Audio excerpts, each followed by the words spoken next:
Good evening to all of our Crime Talk aficionados. Thanks for joining us here on our Tuesday night live program. I want to thank you all for being here. Excuse me. It is May 28th, a long Memorial Day weekend. I hope you all had a time to reflect on those that had given the ultimate sacrifice to their country to make sure that we have the freedoms that we exercise on a daily basis, and oftentimes take those things for granted. And if it weren't those soldiers, sailors, Marines, Air Force, airmen, who had given, like I said, the ultimate sacrifice, we wouldn't have the freedoms that we have today. But like all things that are too good to be true, they're always under attack. Your freedoms are always trying to, what's what I'm trying to say? People are always trying to take away your freedoms, but not here at Crime Talk. All right. Our job here is to protect them on a daily basis, to make sure that the Constitution has some life breathed into it so that it actually means what it says, and it says what it means. I mean, it's that simple. And that is why we love criminal law, because it is really constitutional law, ladies and gentlemen. And that's really what I do in my daily job as a criminal defense attorney is I defend the Constitution. And I guess I say, I do criminal law. I should say, actually, I do constitutional law, because that's really where it all stems from. Okay. Like I said, May 28th, Tuesday Night Live. Didn't do show last Thursday and Friday. Had to go to a wedding in the great state of Vermont. If anyone's ever been to Dover, Vermont, and as well as West Dover, I believe, is another town there near Wilmington, Vermont as well. It was very nice, very lovely. Had been a long time since I've been back to Vermont. Never been to the western side of it, as I was this past weekend, but the wedding was lovely. And so thank you for letting me take the time off to go do that. We tried to do a show on Friday, and it just wasn't going to work. Didn't have great internet service. It was kind of a slow day, so to speak. So we said we'll save it for next week. Anyway, so what are we going to talk about tonight? We have a lot to talk about. First, the Chad Daybell trial.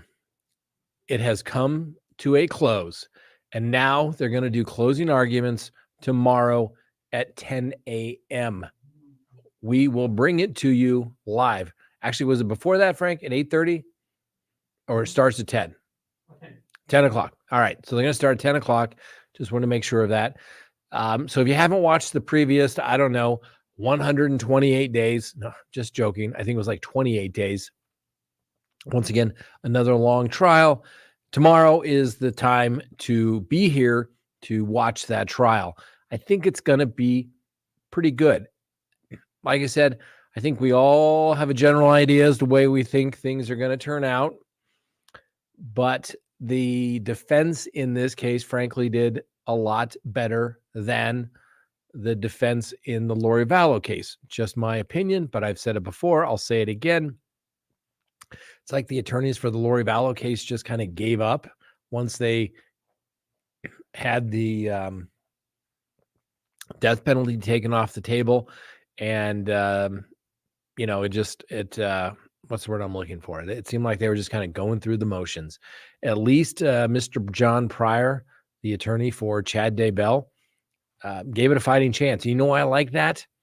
Because if there is a conviction, and once all the appeals are done and the post-conviction is all done, no one can say he didn't give it his all. He called witnesses. He was effective in his cross-examination. He retained experts, called some of them to the stand.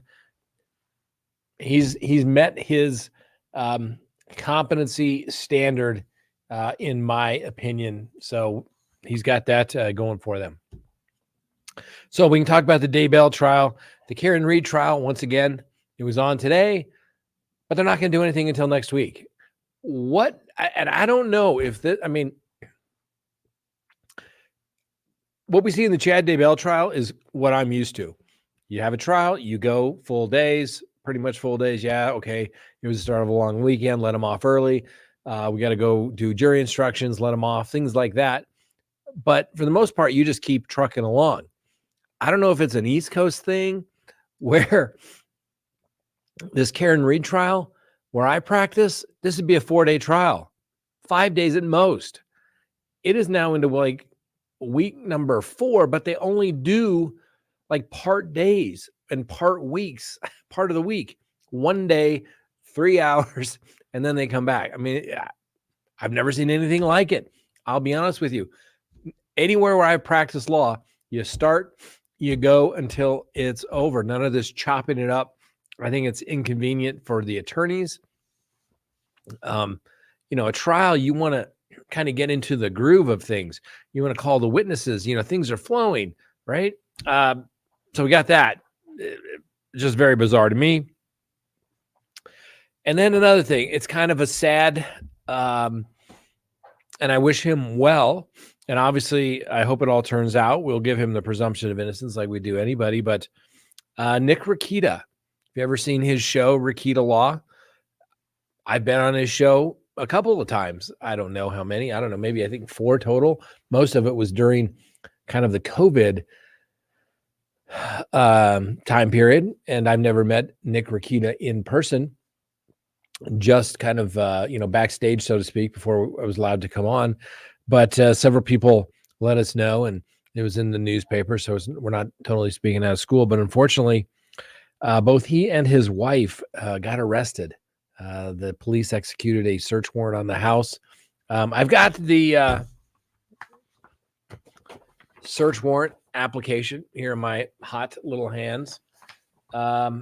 May go through that, and not because we're going to do anything to embarrass Nick Rakita. Like I said, I wish him the best. He's a licensed attorney up there in Minnesota. Obviously, this arrest is not going to be good for him, both personally, professionally. He's going to have a lot of new people in his life, so to speak. It seems like the kids were taken away. But like I said, we don't like to, what's the word? Speculate. And I don't want this to get out of hand, but I think, at least the truth, at least what is purported to be the truth, be found, be stated, and be stated accurately.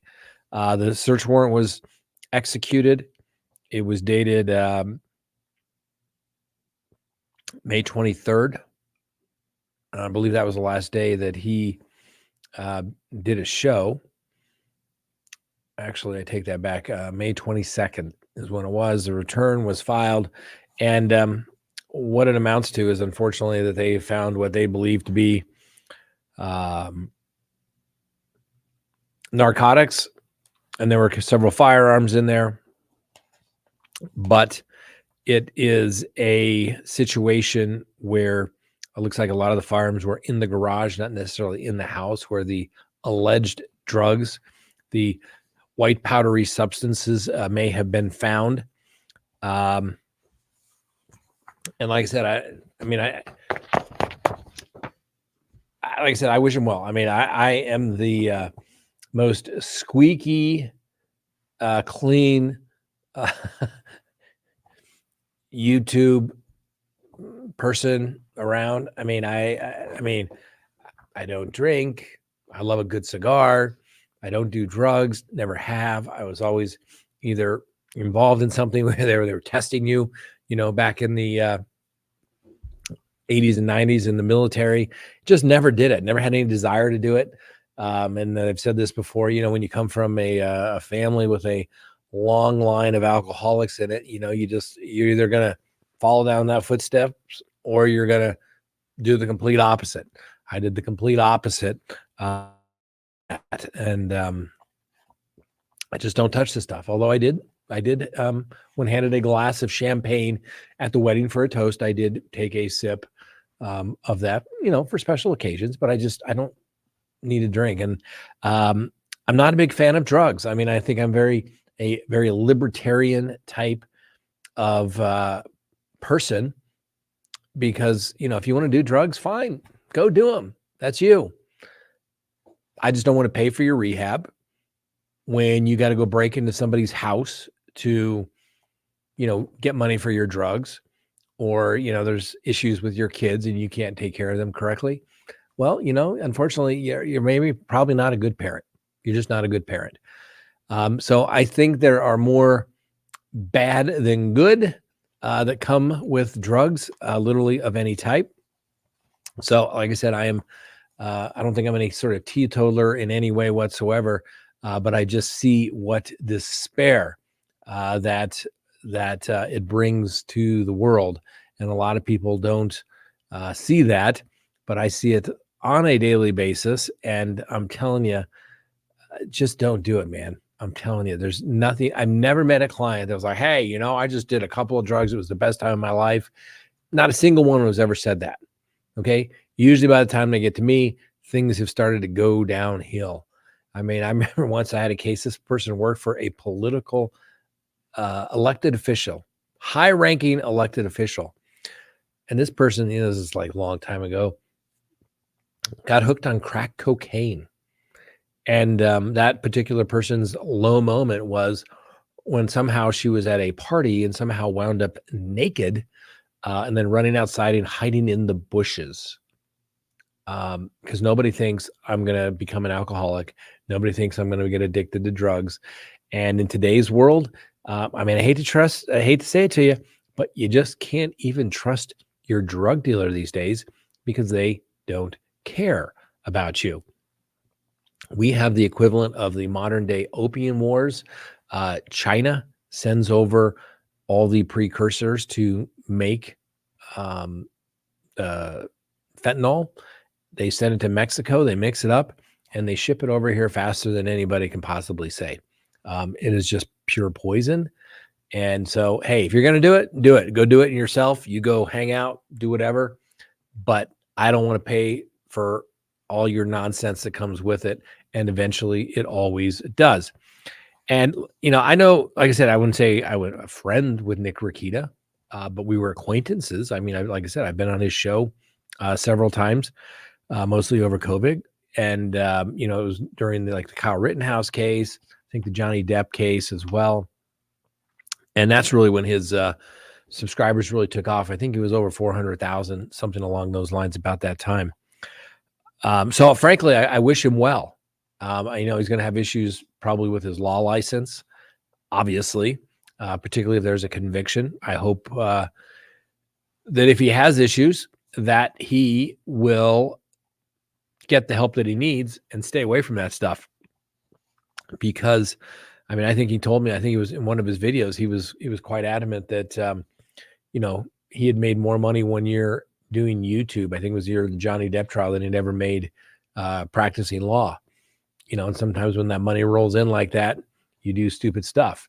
And it affects other people. But to be fair, I think it's best to read the application for the search warrant. And not have an embarrassment, but I just want to make sure we get the facts right and we don't say something that's not true. Like I said, we'll give, Nick Rakita and his wife the presumption of innocence. And if there's anything I could do to help him out, I certainly would. But this seems like one of those cases that just sad. I mean, young, licensed attorney doing his YouTube thing, being successful at it. And then, like I said, drugs, potentially alcohol, bring it down. I remember watching Rakita Law at night one night thinking, man, this guy's getting wasted drinking his whiskey or bourbon, whatever he was doing. So anyway, this is the application for the search warrant. I'm not going to go through all the officers' stuff in the house, but other than this is in New London, County of Kandiyohi, if I'm pronouncing that correctly. Maybe my Minnesota people will let me know. Kandiyohi, Kandiyohi. I think that's what I'm getting it right. I think so. Anyway, they apply for a search warrant on the following grounds: the possession of the property or things described herein constitutes a crime. The property or things described constitute evidence which tends to show a crime has been committed or tends to show that a particular person has committed a crime. The facts establish the grounds for the issuance of a search warrant as follows. Your affiant, Defender Blank, a licensed peace officer in the state of Minnesota since 2009, and he's been employed by the Candy-Yohai County Sheriff's Office since 2013.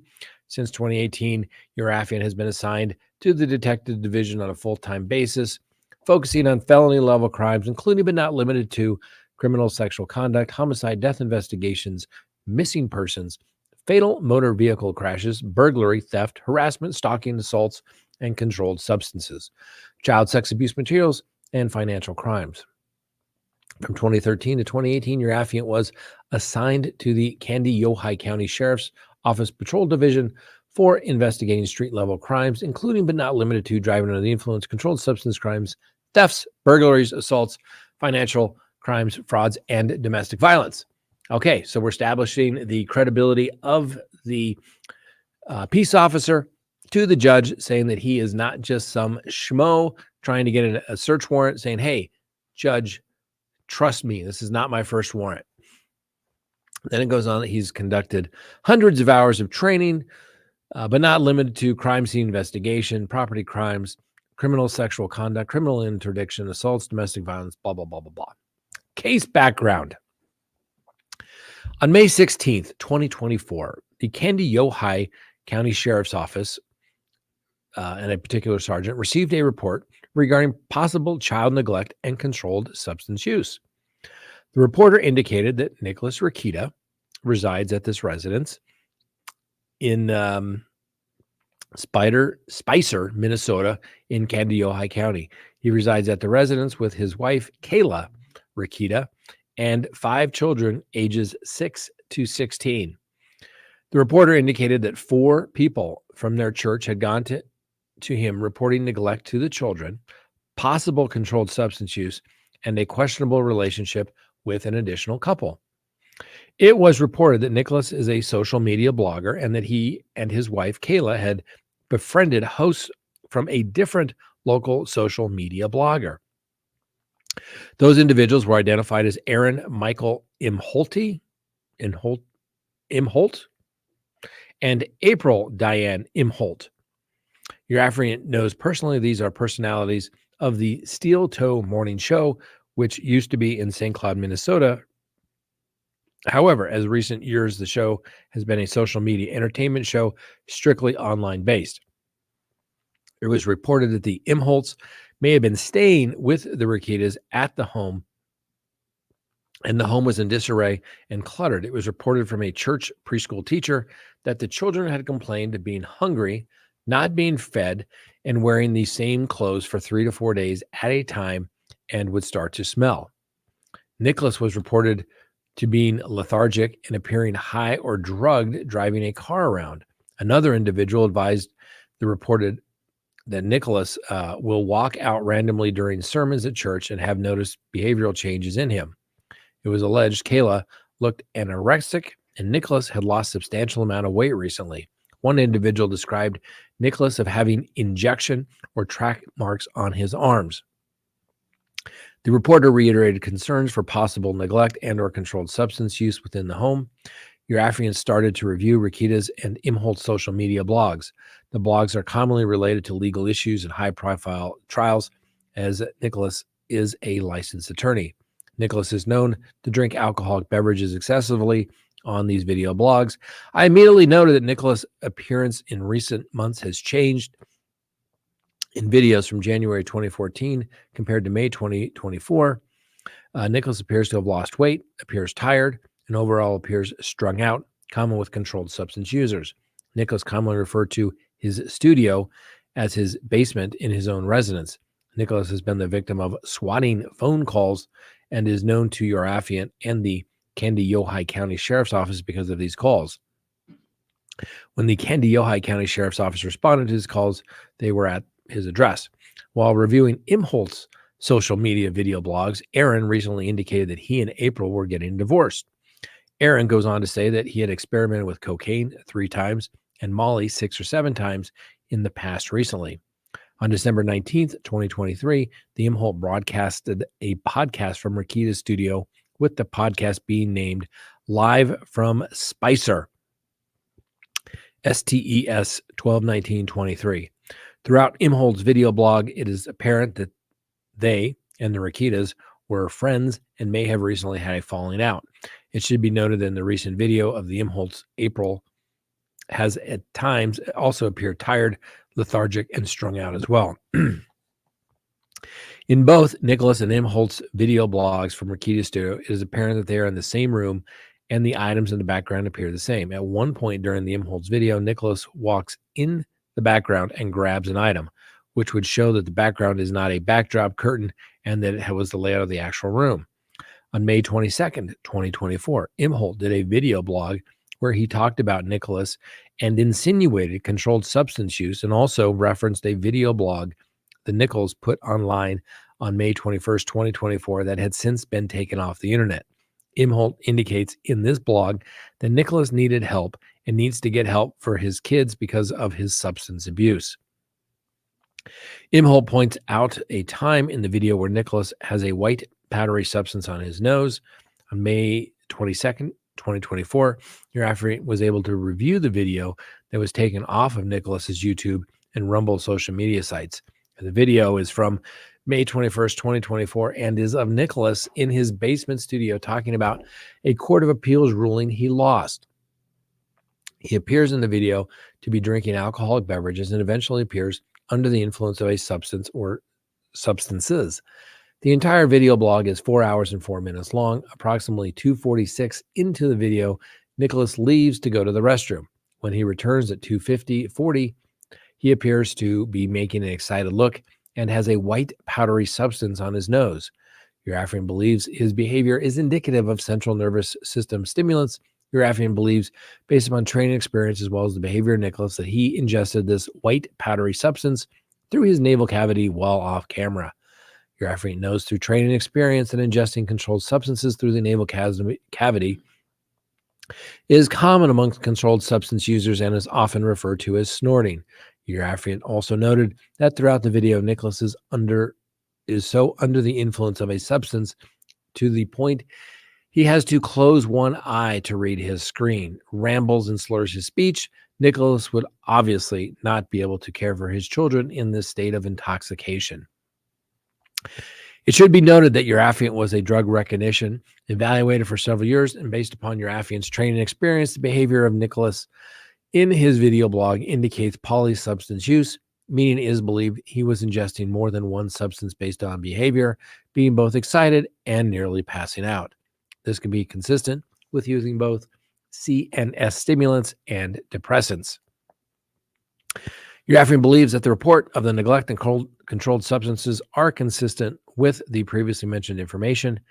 Your affiant is requesting to search the address in Spicer, Minnesota for the above items in relation to the welfare of the children in the home in relation to the controlled substance investigation. Your affiant is requesting to search Nicholas Rakita.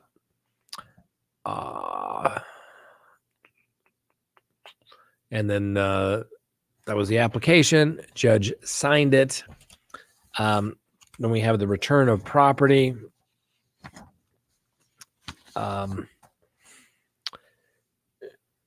Short tube, white substance. Very poor writing here. Credit cards, spent casing. Looks like nightstand, master bedroom, magazines, master bedroom. Very sloppy handwriting. Glass container, metal containers, bag with cards. Can't read the handwriting. White powdery substance. Baggy, small baggy, master bath, Ziploc, something, small baggy, white powder, digital scale, metal pan, white powder. This is in the master bath. 2 short tubes, 2 cutters. Yeah, isn't that terrible handwriting? Terrible.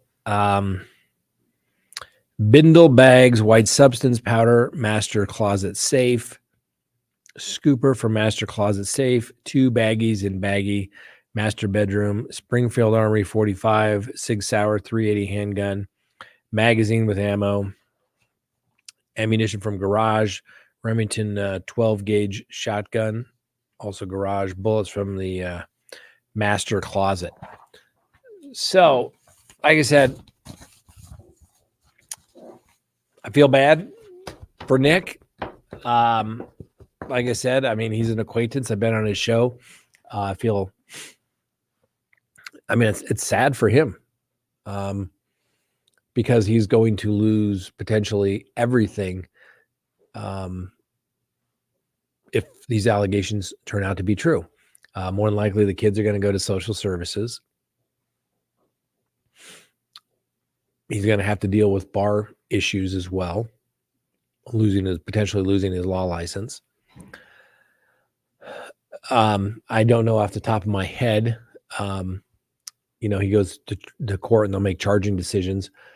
But the drugs, felony, guns, if they're going to say the guns are in relation to the drugs, bad juju stuff there for sure. That jacks up the potential penalty as well. Then you got the child neglect stuff. I mean, that's just, I feel bad for him. I mean, the guy had my understanding was a successful law practice, and then this YouTube stuff took off. And I remember somebody said, "Hey, you got to check out this Rakita Law guy." He's like going on in the middle of the night, and he's got, I don't know, a huge number of people watching him at night. For some nights, I couldn't figure out what the hell he was talking about. It was some sort of agreement or something like that. And so I feel bad. I do. I hope it all works out for him. Like I said, here's your free legal advice for the day, ladies and gentlemen. Don't do drugs. If you're going to do drugs, make sure you have no kids. Make sure you have no kids around. And make sure that you do not have any firearms or ammunition around as well, because that just makes it even worse. Okay? Bad stuff. So like I said, I wish him well. I really do. All right. And then, of course, we have the Trump verdict. Closing arguments went today. I think the last I saw, the prosecution's closing statement. And once again, what the hell are they doing in New York? Every closing statement I've ever seen, apparently the prosecution goes first, right? That's the way it normally works. The defense goes, and then the prosecution gets to go again. They have the burden. They always go last. Fundamental criminal law. Here, the defense goes first, and then the prosecution goes second. I have never seen that before. I've never heard of that before. It just blows my mind. Okay. Like I said, it must be an East Coast thing. And the only time I've ever been in the East Coast, I was in federal, jurisdictions. So maybe I'm just naive, I guess, how things are going on there. I don't know. But anyway, the judge is going to deliver the final instructions tomorrow. Once again, a little unusual. Every time I've ever done a trial, and I cannot think of a situation where they have not done that, is that the attorneys spend a lot of time and effort preparing the jury instructions. Ultimately, the jury instructions are the job and the responsibility of the judge, because if he gets reversed on jury instructions, it comes back on him. Prosecution submits usually a draft. Defense will submit any of their proposed instructions, but really the defense doesn't have to submit any instructions until the close of all the evidence. Some judges are like, I need all jury instructions. Rah, rah, rah. No, judge, I don't have to. I don't have to give you my jury instructions until the close of evidence. Sorry you don't like it. But that's what it's going to be. Oh, what are you going to do? Not give me the jury instruction, judge, because of that, and commit reversible error? No. More cases get reversed. Okay? Mark this down.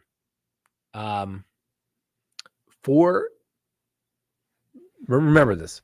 More cases get reversed on 404B evidence Evidence is, other crimes to make you say, oh, you did this crime, therefore you must be guilty of this, right? It shows propensity evidence, which is strictly prohibited. Unless, of course, you can get around these cockamamie things. And what do we say? Bill Cosby, if it didn't get reversed on the basically immunity deal that the prosecutors didn't honor, it would have got reversed on 404B grounds. The movie producer, Harvey Weinstein, what did his case get reversed on? 404B evidence. My guess is California is going to do the similar type of thing. 404B evidence is wrong. It shouldn't be introduced. You should be allowed to introduce it in very, very, very, very limited circumstances.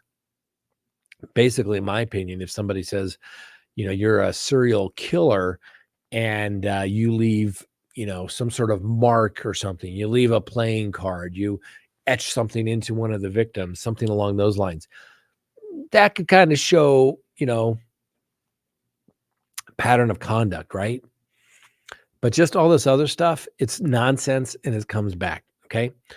So 404B evidence and jury instructions. And let me tell you where judges screw up in jury instructions. They don't listen to the defense. It's that simple, okay? We have a case. It came back, homicide case, first-degree murder case. They found him not guilty of first-degree murder, but guilty of second-degree murder. We said, Judge, you got to give him this instruction. You got to give this proposed instruction. We're not making this up. It's settled case law. And the judge is like, no, I think it helps the defense too much. He didn't say that, but that's what he said. Oh, I don't think I'm not going to give that instruction. Well, Your Honor, then I'm going to tender it. I want it marked as a trial or, a court's exhibit for appellate purposes. And guess what? Court of Appeals agreed with this guy. It happens, ladies and gentlemen. 404B evidence and jury instructions. 404B evidence, prosecution creates those issues, and judge goes along with it. Wimpy judges create bad trial records. Then you got judges that don't do the instructions correctly. Okay, for the defense to get a jury instruction, you only have to present a mere scintilla of evidence that you are permitted to get that instruction. A mere scintilla. That's so tiny. But we want to have a fair trial. But trial court judges oftentimes aren't into getting a fair trial for everybody involved. They're into getting the result. They're interested in getting elected again. So I'm telling you, instructions, and not to go off on a lot of these cases, but that's where they get screwed up, and that's where they come back.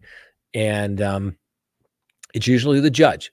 Like I said, what do we want in a good judge? A judge that calls balls and strikes.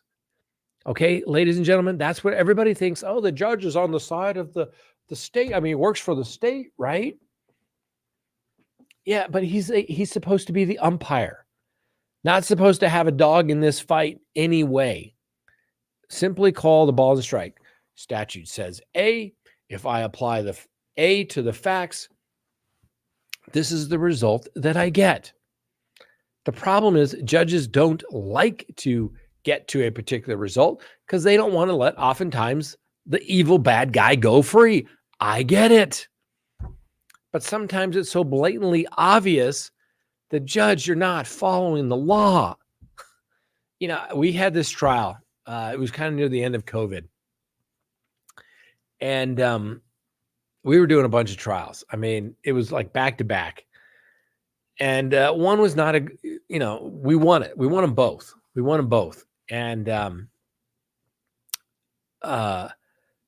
thank God for the jury, because if we had lost, it would have come back on an instruction issue, I'm sure. But I got the complaining witness to admit that she fabricated the whole story on the witness stand.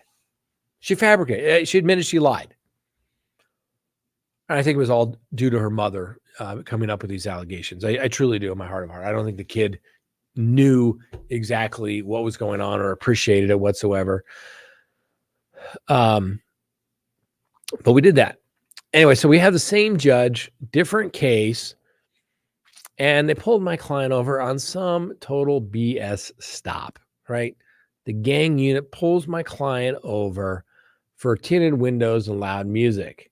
Okay. Total BS. Oh, we pulled you over, right? Mind if we search your car? No.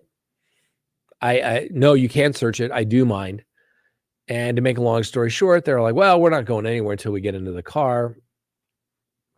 They come up with some reason. They're like looking around, looking into the windows, doing all they could do. They find a gun. Of course, my client's not supposed to have a gun. Anyway, make a long story short, we go to the motions hearing. The judge is like, oh my, this is such a tough decision. I don't know what to do. Clearly, this is a legitimate issue.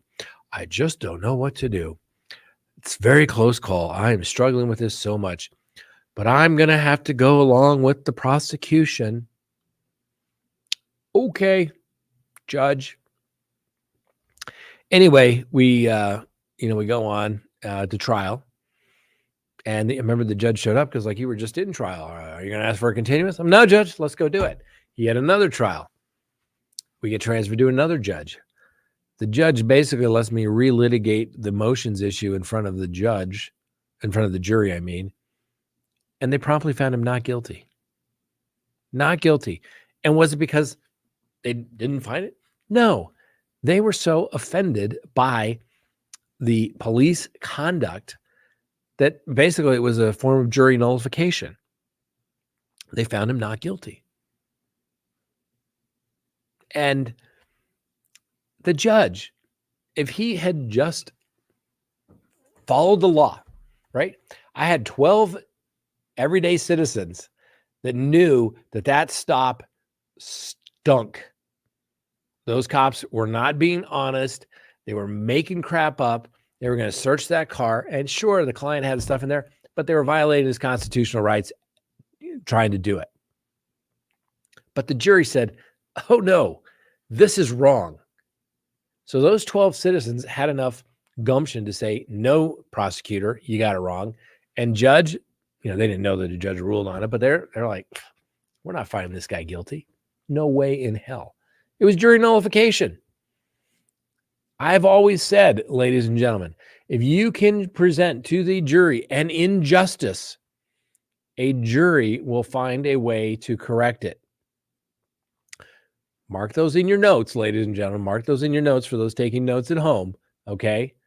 If a jury can be presented with an injustice, the jury will remedy it. And that's what happened in that particular case. Because the judge didn't have enough guts. The judge couldn't say, I'm just an umpire calling balls and strikes. I don't care who wins or loses in this particular game.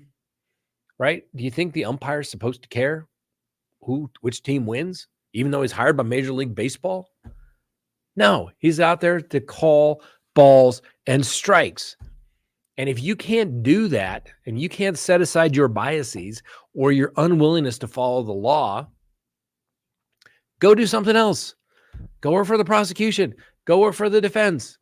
But get off the damn bench, ladies and gentlemen. But a lot of these people, I hate to say it, they don't like to do private practice. It's tough. Private practice is work. You got to deal with clients. You got to figure out how to get paid by your clients. You got to figure out how to keep them happy. You got to run a law firm. You got to keep them happy. It is more difficult than you could possibly imagine. Now, don't get me wrong. Judges are, at least in the district court where I reside, they're busy. They're overworked. They don't have a big support staff, unlike a federal bench. But the point is, you have to go there with one purpose in mind, which is to follow the law, not to be an advocate for a particular side. When you say, I want to be a judge, that means you're taking off your jersey for the other team. And a lot of judges don't remember that. They forget that. You know, somebody like Judge. I mean, I almost got held in contempt one day. I'm like, Judge, I mean, you're making objections from the bench on my questions that they're not objecting to. Like, are you trying to help them? And sometimes judges, this is a weird thing as well, they think that somehow it's their job to mentor these attorneys in their courtroom. No, you're not mentoring anybody. Your job is to call balls and strikes, Judge. You want to be a mentor? Go sign up to mentor a law school student or something. Not in the courtroom. Your job is to teach them. And the way you teach them is you apply the law equally, even-handedly. And that's what you do. So anyway, some of these judges just blow my mind as to what they do. And they're not even shy about, let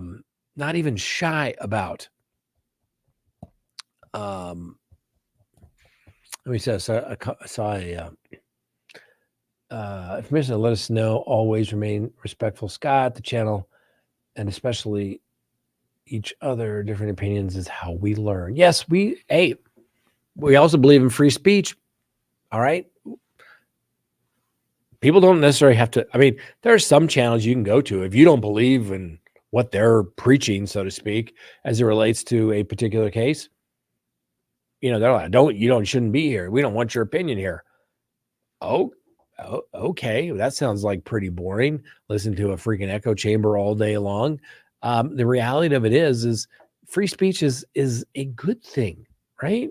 I remember when I went to college, free speech, being exposed to different ideas was a good thing. It was kind of the classic liberal arts education, right? If you heard views that you didn't necessarily agree with, a couple of things were going to happen. You would say, wow, I hadn't thought of that. You really gave me something to think about. I may change my opinion about that. Or you're going to say, okay, good point, but I've already considered that. Here's my analysis of that. And then therefore, you're only reinforcing my opinion, but you get there by having an open dialogue. You don't have to agree with me. Frankly, people that don't, in fact, I took a screenshot this evening of a individual that did not agree with me. And I think it's good. But let me explain. Jumping to the Brian Kohberger case then. All right. God, can you believe it's already been 42 minutes? God, it goes by so fast, doesn't it? Okay. This was from a commenter. It was in regards to the genealogical DNA stuff we talked about in the upcoming hearing in the Brian Kohberger matter, which is going to be Thursday. We'll bring it to you live. Hey, I just want to, and this was a geofence victim. Hey, I just want to disagree on something. You said the IgG program wasn't the fault of law enforcement, but rather the fault of the genealogy company. I disagree. The FBI didn't sign into the genealogy database as law enforcement.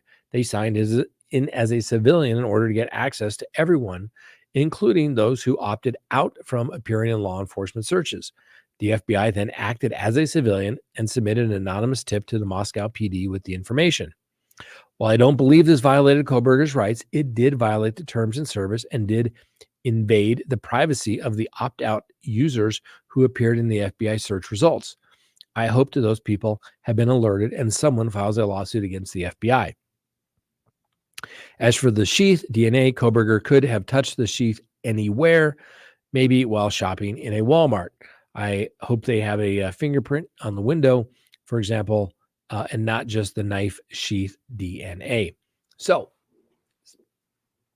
obviously disagrees with my position, but yet he kind of agrees to it in the end. Yes, this IgG, right? This is all the 23andMe, find your ancestors, ancestry.com. They go through, they get the DNA swab, they tell them what they're going to be, and they save all this stuff. And in some terms of, service somewhere, somebody says, I don't want to be in, your database if this is going to happen. Well, guess what? FBI goes in, says, hey, we'd like to look at this database, see if we can get a match. Okay, sure. They log in as a civilian. Is that offensive to you? No, it's not to me. Why? Think about it every day. What did we just read in the affidavit? They went online. I read more information. Literally the first thing that police do these days is go to social media. I have a case literally where they tracked individuals down, masks covered up. They literally Googled a shirt. Where was it found? Oh, it went to a TikToker's shirt website. And then they tracked him down from there. So, but yes, there is government action, but they're not doing anything that everybody else couldn't do themselves. So it's good for cross-examination. It could certainly show some sort of injustice as it relates to how they conducted their investigation. Oh, by the way, I just happened to do this little research. You should go look at it, right? And then they go, but they do that all the time. I mean, they do that they build a case, they get their facts, they get enough to go get what we call a 41-1, which is court order to get a buccal swab. They come, you stick the big Q-tips in there, they swab them around their cheek, and they take it away, they do the DNA testing. That's what they did here, right? They use this IgG. They get the profile made up. They think, hey, look at this profile. It's good enough. Let's go get an order to get his DNA. Oh, the DNA allegedly matches the sheath on the knife for Brian Kohberger, right? And of course, if you all been here, you know that I think we're the only one on YouTube that has their own K-bar. That was, like I said, I purchased this, picked this up back in the summer of '88 after a little run through Marine Corps boot camp. Had it all those years, both as a reserve, active duty, been through a lot, seen a lot. And then when the Brian Kohberger case came out and they said, K-bar, I'm like, oh, let me go get that out of the rafters in the garage. And there it was. Anyway. Yes, that DNA could have got there anywhere. I don't think I've ever seen a K-bar at a Walmart, but it's possible. I have seen them at some other, outdoor stores. Very possible. But what are the odds?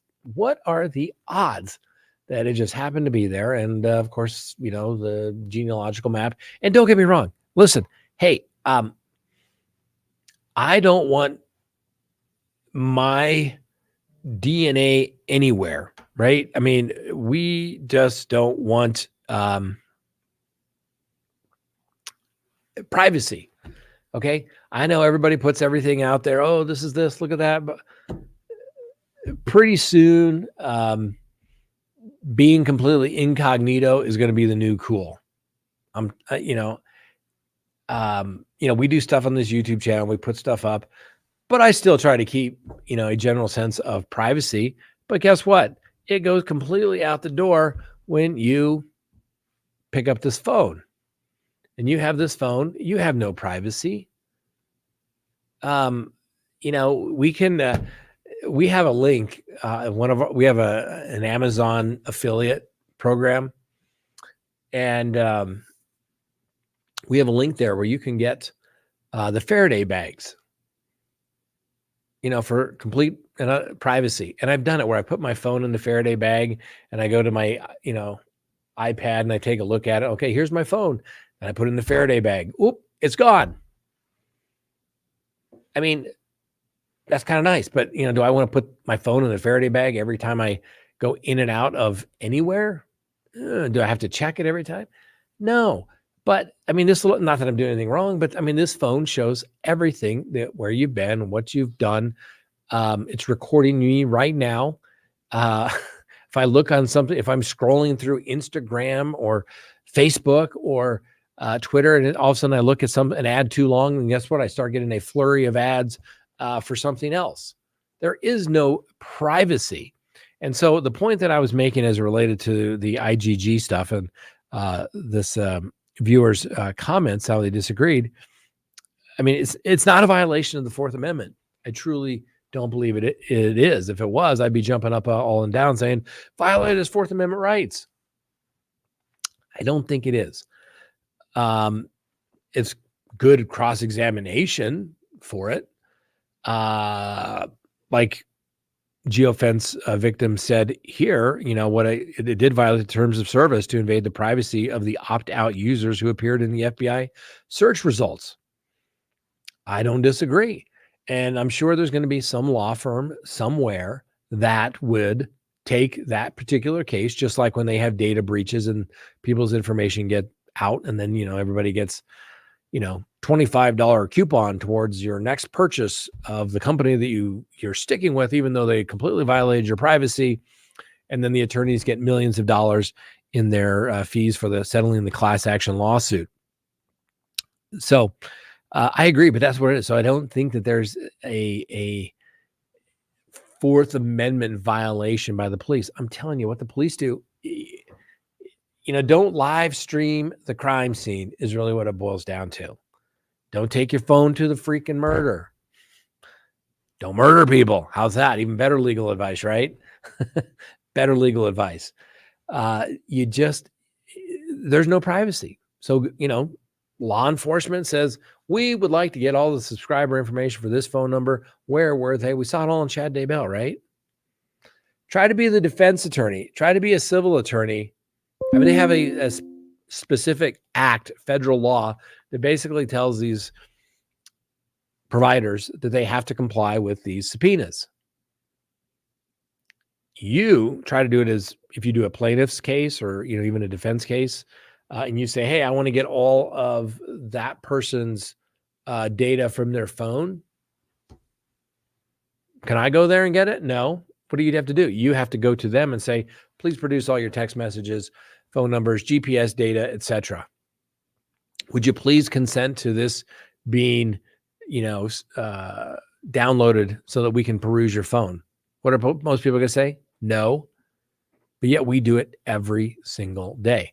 Like we talked about a little bit today. Ladies and gentlemen, you're not the customer. You're the product. Everything you do, right? It's all given to you basically for free in exchange for your information to sell it to the subscribers, to the publishers that want to target you. That's who it goes to. You are that product. So don't be surprised when you say, but I can't believe they could do that. I can't believe they were going to do that. You gave it away. You said, Google, I give it to you, take it away. I think Apple was going to do it. They were like, oh, we're going to limit it. Right. They weren't going to provide the passcodes. And then, the government created Gray Key, or somebody created Gray Key. And then they did that. And all that was because people couldn't crack iPhones for that. They couldn't get into phones because they couldn't crack the code. And then it's like, hey, you can't make somebody give you the passcode. So necessity is the mother of invention. And then there you go. They learn how to crack it. How do they crack it? Well, they got to keep it plugged in. And if they keep it plugged in, they'll plug it in, and first thing they'll do is they'll go to the little iCloud thing that has all your memory, your password saved, and then they'll try to see if that's in there. And sometimes they crack it, and sometimes they can't. But at the end of the day, you gave it away for free, ladies and gentlemen. It's all there. Don't expect it all to be here, and and then just act like, well, no, the Supreme Court says I have privacy in my cell phone. You do, in your cell phone. But what do? Oh, they take a look at their stuff. Oh, let me get the subscriber information here. Oh, and then let me get the GPS data here. And oh, it looks like he has this app here. Let's go get that information from that application. And it just goes from there, ladies and gentlemen. So the IGG, I think, will be interesting. I, frankly, am a little skeptical of it. It's, just it's a narrowing down a process of elimination instead of looking at everybody's DNA that's out there some way. They narrow it down to these particular people that may have a similar makeup. Remind me, I will try to do it next week. I will try to do something to show how the breakdown of the alleles for the DNA works. I think it's rather interesting. Some people may not think it's great, but I think it's actually super, super interesting. And it's a statistics game. DNA is a game of statistics. And you've all heard the phrase, there's lies, damn lies, and then there's statistics. You can get those numbers any way you want them to be based upon the people within that particular database, the number of people that are actually, sampling in the samplings. You can play your numbers all day long, and they do. And most people think, oh my gosh, there's DNA. There's DNA. Oh my God, there's DNA on the little button there on that thing for nice sheath. That Brian Koberger, how's he going to get rid of that DNA? And that's why I've said, I think the DNA stuff, there's some good aspects to it. And if you have a very clean, direct match, very high probabilities, almost direct, it's there. But it's, you gotta be careful of it. If they got a very low probability, a low statistical match to it, then it's skeptical. At some point, it's getting very close to, they shouldn't even consider it that there is a match to that. And a good DNA person will tell you that. Like, yeah, it's very low. When they do all their math, there's like 5 different levels. And the bottom one is like not a match, slight probability, it gets better and goes up to, 1 in 657 quadrillion that it's somebody else, right? Bad numbers. But I'm telling you, as a defense attorney, DNA, you have to be able to explain how it got there, right? If a lady says, oh my God, I was assaulted by the defendant, and okay, they get his DNA, they match it up to, found in various orifices of her body. How did he get there? Well, didn't get there by osmosis, right? So it was either non-consensual or consensual. So you better have a good consent case that it was consensual. Otherwise, it's going to get really bad. But if you can't explain how the DNA got there, you got real problems. Now you can say, well, I was in the area, right? But it depends on the substance, right? You get a little metal, that's a good DNA. The oils stick around, right? If I'm touching the microphone stand, I touch the computer, the wood, not as good. The wood desk, not as good. Just kind of like fingerprints as well. If I shake my hair about, right? Oh my gosh, did I get some dandruff or did the hair fall out? DNA. Dry skin, right? The cell material, the oils from the cells. You got to be able to explain it away. Oh yeah, that one. Oh yeah, I was down at the Cabela's store and I was checking these out, but I didn't like it. I went with the Rambo knife instead because I'd heard Scott Reich say these K-bars, well, they're not very good for sticking and jabbing kind of thing. So I went with the Rambo knife and had that jagged thing. I could cut barbed wire with it. It's just the way it works, ladies and gentlemen. So apparently it was the touch DNA that was on the step. Yeah. Callie, that's what it was. They have DNA, touch DNA from the oil, from his skin. Everyone keeps, it's touch DNA. Okay. It doesn't matter. It's DNA. They found the DNA, right? It doesn't, it's not like he's going to, have oh my God, his saliva. What's he doing? Licking it? No. But does it make sense though, right? You're sweaty. The oils, the sweat from your hands, it can be transferred from the DNA. Touched. He touched it. Look at this snap. It's tough. This thing, I said I had it from 1988. The thing is still tough. It's meant to be that way so it doesn't come undone, but you got to push on it pretty hard, right? And I bet if somebody came in here and swabbed this little button and then they did the cutting from that little swab, they would have my DNA on here. Maybe a mixture. Because who knows? Maybe Frank came over here and played with the button on the K-bar. Maybe the cleaning people came in here and played with it. Maybe my employees thinking, God, this Scott guy is just, he's a real ass today. Where's that K-bar? They know not to go into the CrimeTalk studio and touch the CrimeTalk demonstrative aids. Okay. So that's where we stand on that, ladies and gentlemen. It's going to be interesting. All right. Tomorrow should be a very big day. Closing arguments, Chad Daybell case. Jury gets instructed in the case against the former president. Be curious to see how long the jury deliberations will last in each. I think the Daybell trial, I think it's going to take him a couple of days. I think that the defense gave them something to think about. If I was a predicting man, I would still say guilty. But, stranger things have happened. I'm not even going to try to call the Trump trial. I have no idea what's going on. Some people said he couldn't get a fair trial.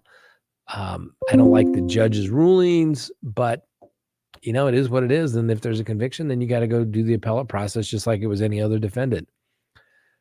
I have no idea what's going to take place in that case. I don't know. If it's and you have to tell a jury oftentimes, right? And you have a case that nobody likes. It's a sexual assault on a child case, or it's a homicide case, or, a sexual assault against anybody case, right? You have to let the jury know, ladies and gentlemen, this is not a referendum on whether this is good or bad. This is a trial to determine if something happened, whether what the prosecution alleged happened or not. That's it. It's not a referendum on personalities between the prosecution and the defense. It's not even a referendum on the personalities of the defendant. It's based upon the facts of the case. And so I don't know. I think if people looked at the facts of the case, I'd say leaning not guilty. But then you have people that everybody says, oh, I can't get a fair trial in New York, which I hope that's not the case. The judge, don't get me wrong, I don't think the judge was playing fair at all.